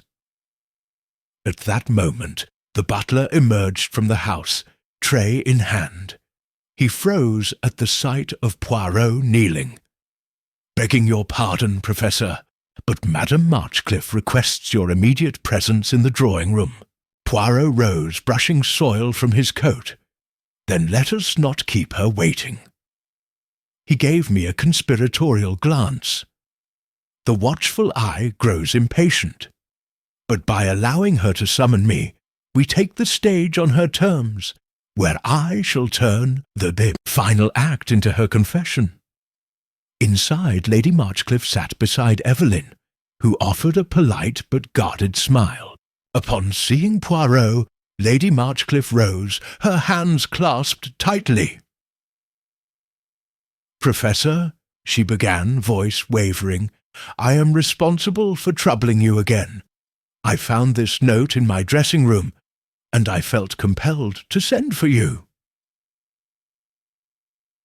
Poirot inclined his head. "Madam, you have shown that guilt can guide one back to the scene of wrongdoing, but I would not have you suffer in silence any longer." He placed the fragment of silver thread upon the table. "This is from your gown. It confirms you returned here after our last departure. Pray, tell me why." Lady Marchcliffe closed her eyes, pain etched upon her face. "Because I could not live with uncertainty. I feared that even with your mercy, I might still have to answer to my conscience. I wished you to see my final act, to hold me accountable before my family once and for all." Poirot's expression softened. "Then let this be your confession, madame. A truth not hidden, but willingly offered. The restoration of trust comes not from concealment, but from honest revelation." She nodded, tears glistening. "I am ready." Poirot stood, placing a gentle hand on her shoulder. "Then let us walk together to the Vine House one last time, that your family may hear your words where the wrong was born, and where closure may finally flourish." As Lady Marchcliffe rose to follow, I realized that the final chapter of this affair was yet unwritten, one not in ink upon paper, but spoken aloud beneath the arches of the Hollow Gate, where every secret, once confessed, finds its peace. Chapter 15. A New Enigma. The late afternoon light had softened to a silvery glow when Poirot and I reunited at his Baker Street lodgings. The events at Hollow Gate still fresh in our minds. Lady Marchcliffe's final confession beneath the vine-house had brought peace to her household. Yet in his gaze I detected the flicker of restless curiosity that heralds another puzzle. We were seated in his sitting room, him in his favourite armchair, I on the sofa, when a soft knock sounded at the door. A footman from a neighbouring address entered, carrying a small unsealed envelope addressed in spidery handwriting. Monsieur Poirot, I admired your gracious handling of the Hollow Gate affair. Permit me a single courtesy. Meet me this evening at the Serpentine, by the statue of the owl. I have information that may prove vital to your future endeavours. A friend of the mind. Poirot's moustaches twitched as he broke the seal. A friend of the mind, he repeated thoughtfully. A friend became a watchful eye. Now a friend of the mind. The evolution of a signature, Hastings. A subtle code in itself. I frowned. Could it be Lady Marchcliffe again, seeking absolution for her final fragment gesture? He smiled thinly. Unlikely. Her sincerity was unmasked, and her circle is now closed. This invitation speaks of someone entirely different. Someone who witnessed or knew of our investigation, but remains in the shadows. He rose, smoothing the front of his waistcoat. Tell me, Hastings, have you ever encountered such discreet summons? I shook my head. Only in literature, mon ami. A lover's billet doux or a spy's covert message. Precisely. So we must treat this with caution. Poirot laid out his plan. We would arrive unobserved at Hyde Park at dusk, observe any figure approaching, and maintain distance until the stranger's intent became clear. We will not engage until we understand the terms of this enigma, he advised. At 6:30, we stood beside the Serpentine's edge, twilight shimmering across the water, the statue of the stone owl, its carved eyes forever vigilant, seemed an apt sentinel for our meeting. The park was nearly deserted, save for the occasional strolling couple and a lamplighter moving down the path. 10 minutes passed. Then, from the opposite side, a tall woman in a dark cloak emerged, her gait composed and deliberate. She halted before the statue, pressed a gloved finger to her lips, and looked toward us. Poirot inclined his head slightly. I returned the gesture. She stepped forward, revealing a face framed by chestnut waves. Her eyes, though kind, carried an intensity I could not place. She produced a slender notebook and handed it to Poirot without a word. Then, as softly as she had come, she turned and vanished into the gathering dusk. Poirot opened the notebook. Its pages bore a single entry, penned in a tiny hand. Chapter 15 of any tale is but the threshold to a greater story yet untold. Remember, the darkest riddles lie, not in the deed, but in the heart that conceals it. Seek, always seek. Below, the inscription were 3 initials. ELM. I leaned forward. ELM. Does it mean anything to you? Poirot's fingertips brushed the paper as though reading invisible lines. ELM. Evelyn Louise Marchcliffe. Obvious yet unsettling. But why would Evelyn Marchcliffe send such an abstract note? She has every reason to move on with her life, not to send cryptic messages to her saviour. I eyed the empty path. Could it be Miss Elkins?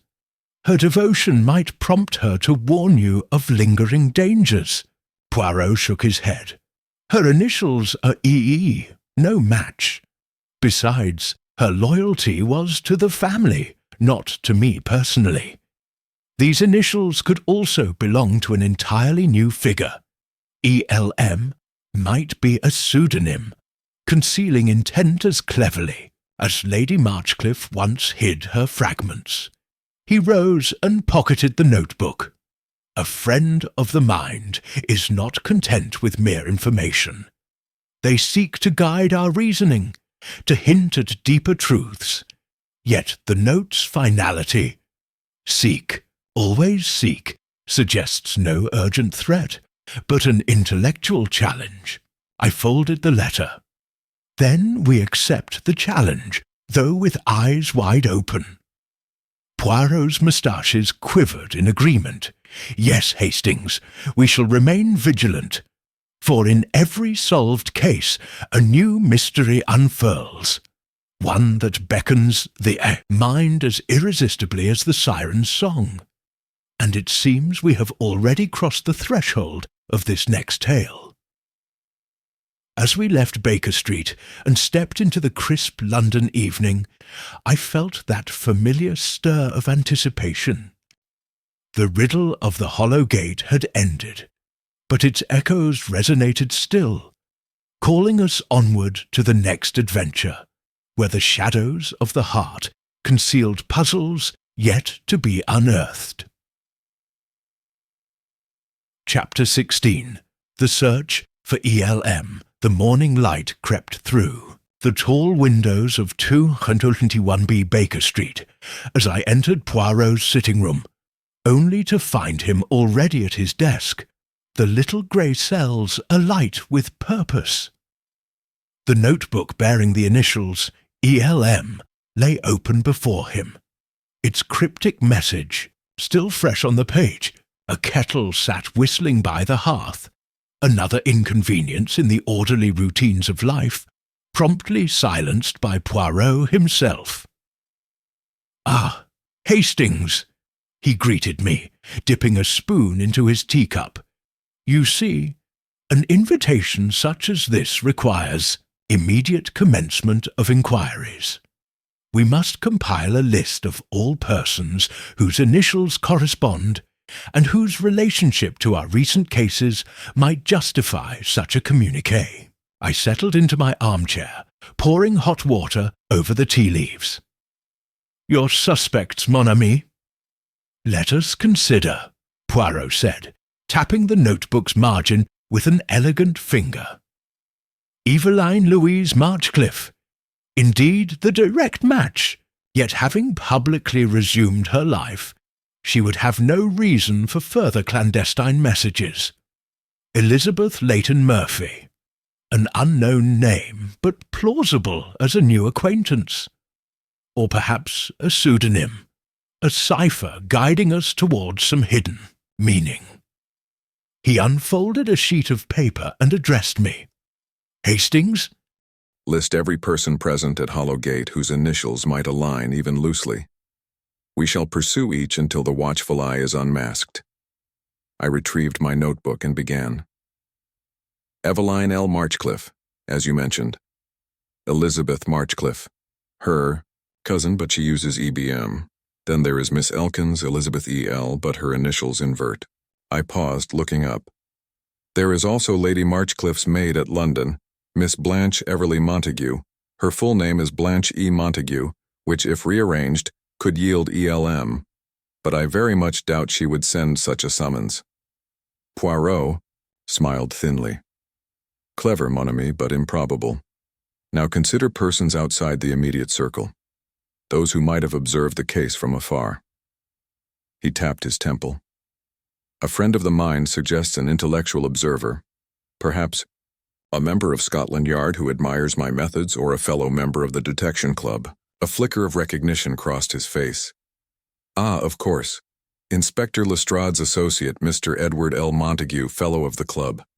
He attended our final luncheon at Hollow Gate on Lady Marchcliffe's invitation, though I did not observe him closely. It fits. ELM, friend of the mind. I jotted the name down. But why would he send such a cryptic note? Does he seek to involve you in a new case, or merely to pique your curiosity? Poirot's mustaches twitched. That is precisely the question. If Mr. Montague admires my work, he may wish to test me, providing just enough to lure me into a fresh enigma. Yet the phrasing, "The darkest riddles lie not in the deed, but in the heart that conceals it," echoes our experiences at Hollow Gate, where motive proved more elusive than method. He stood and retrieved his coat. Therefore, we must visit Mr. Montague at the Detection Club this afternoon. In the meantime, I shall write to the Yard, requesting any notes on his recent undertakings. By 2:30, we arrived at the elegant townhouse housing the Detection Club, its facade discreet yet distinguished. A clerk admitted us into a paneled drawing room, where a small group of gentlemen in tweed jackets and cravats stood in conversation. Poirot's approach caused a ripple of recognition. "Professor Poirot," greeted a tall figure with pince-nez spectacles, distinctly Mr. Edward L. Montague. "I trust London finds you both well after your sojourn in Surrey." Poirot inclined his head. "Mr. Montague, I received your intriguing note. Pray enlighten me as to its purpose." Mr. Montague gestured to a leather-bound volume on a nearby table. "A humble offering, mon ami. My studies on motive in classic cases compiled for your perusal. I hoped it might stimulate your intellectual appetite." He opened the volume, revealing clippings and annotations on crimes from Whitechapel to the Continent. Beneath them, a single blank page bore the same message as the notebook. Poirot's eyes narrowed. "Your gift is generous," Poirot said, "but I am curious why you chose to highlight our recent affair rather than any of those celebrated crimes." Mr. Montague's gaze slipped briefly. "Because, Professor, Hollow Gate's complexities, matrimonial devotion, family honor, and moral ambiguity, resonate more deeply than mere murder." He paused. "I sought to remind you that the human heart remains the greatest riddle." Poirot pursed his lips. "A thoughtful sentiment. Yet, if you wish discourse, you need not resort to cryptic summons." Montague hesitated, as though calculating. At last he removed a slim packet from his breast pocket. "I confess I envied the intimacy of your inquiries at Hollow Gate. I wish to offer a new puzzle, one drawn from my own experiences, albeit incomplete so far." He placed the packet before Poirot. With deliberate care, Poirot opened it, revealing photographs of a country manor by moonlight, its windows dark but for one flickering candle.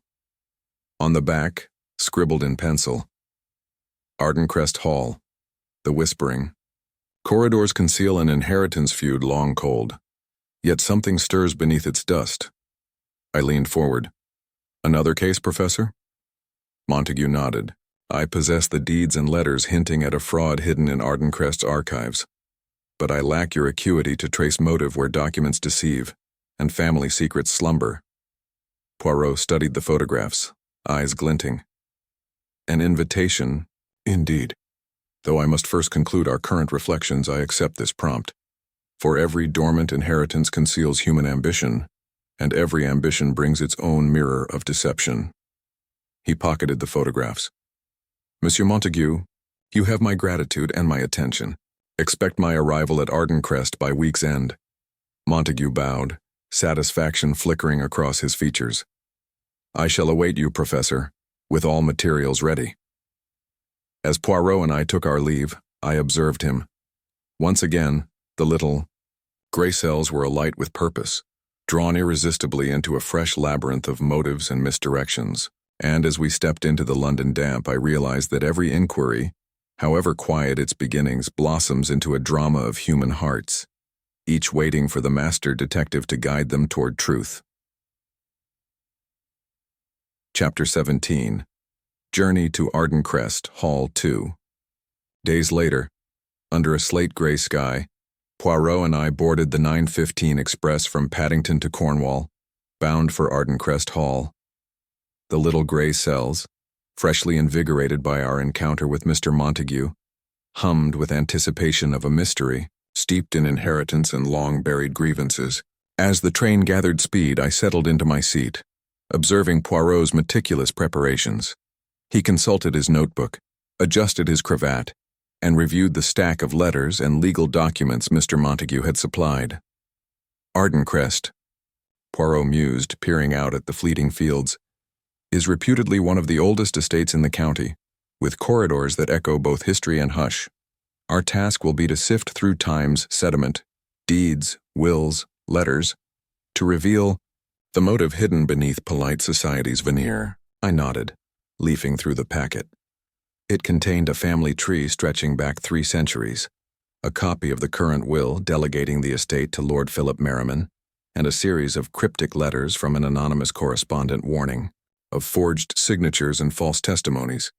One letter, dated a fortnight ago, read, "Beware the portrait in the north wing. Its subject bears witness to the trust betrayed." Poirot's eyes gleamed. "A clue of considerable promise, Hastings. A secret cipher entwined in the very walls. But first we must understand the players." When the train arrived at Red Wine Station, we found a carriage awaiting us, its horses stamping in the damp gloom.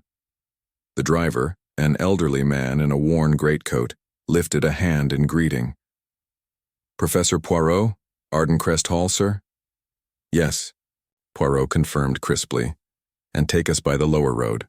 I prefer the view by that route." As we rattled along the tree-lined lane, Poirot shared what he knew of the household. Lord Philip Merriman, the current inheritor, assumed control of the estate upon his father's death 2 years past. Lady Margaret, his wife, is said to be a reserved but dignified presence. Then there is Miss Clara Merriman, his orphaned niece, and serious of countenance and of ambiguous standing in the family hierarchy. Finally, Mr. John Withers, the solicitor who drafted the will. He too may conceal his own ambitions. I glanced at the leaden sky.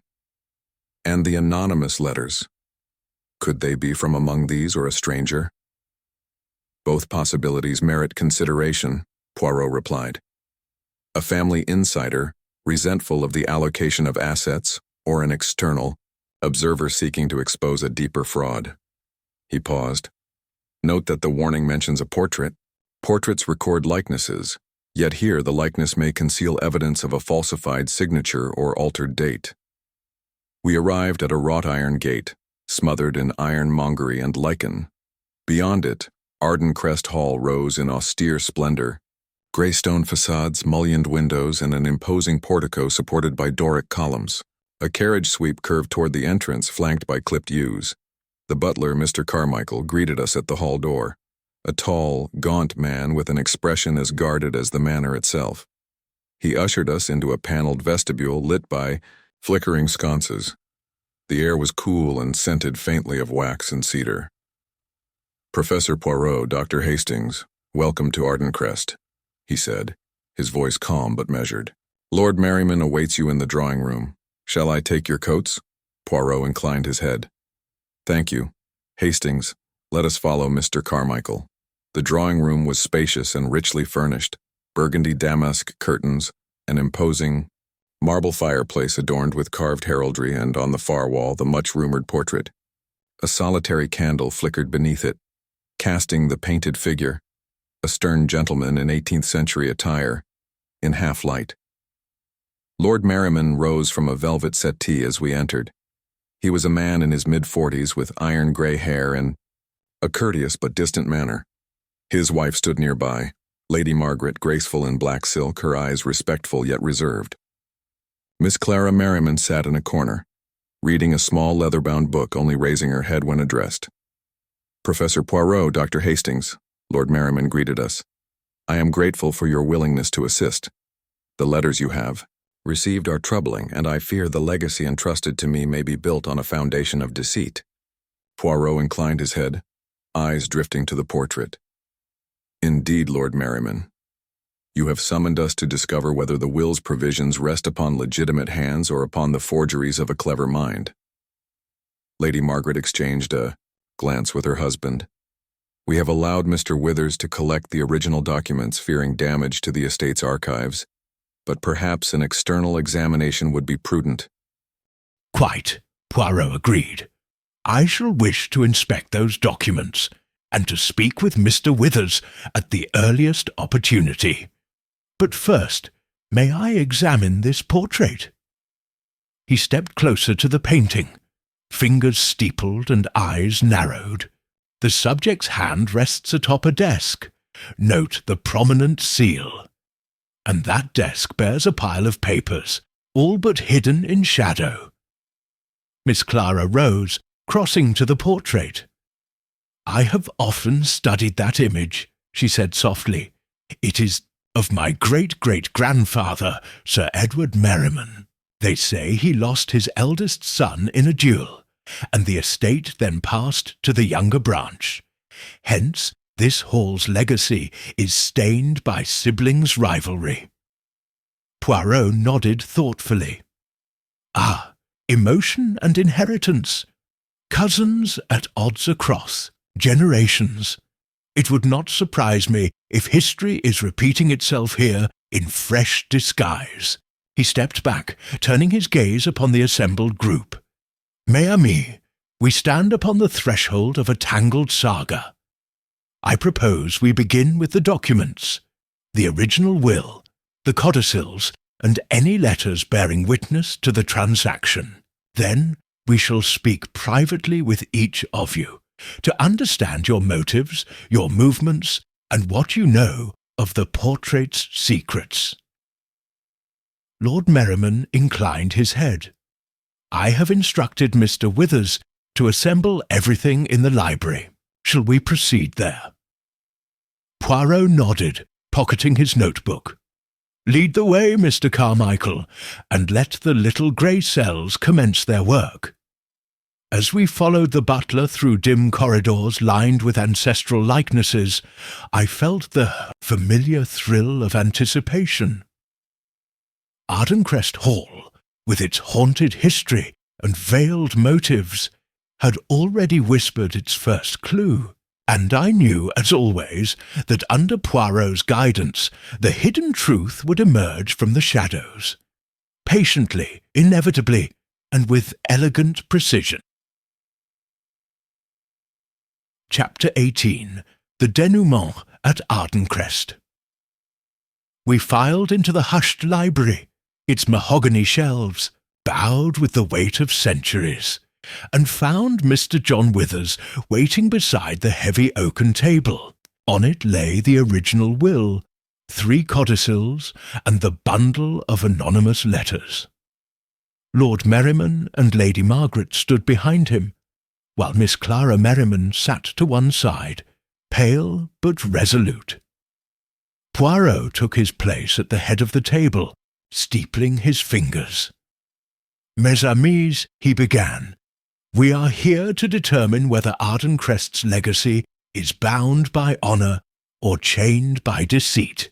Let us proceed in order." He first examined the will itself, signed and sealed in Sir Edward's hand. "This document is beyond reproach," he announced. "The seal impression matches the one depicted in the portrait. But observe closely the codicils appended by Mr. Withers." He lifted Codicil 2, dated 9 months after Sir Edward's death. "Notice the signature here," he said, running a fingertip along the fine ink. "The flourish beneath the D in Edward is unusually heavy, as though the pen paused. Yet the date, 28th of April, bears a slight smudge that obscures the year." Poirot held it to the light. "This smudge conceals a discrepancy.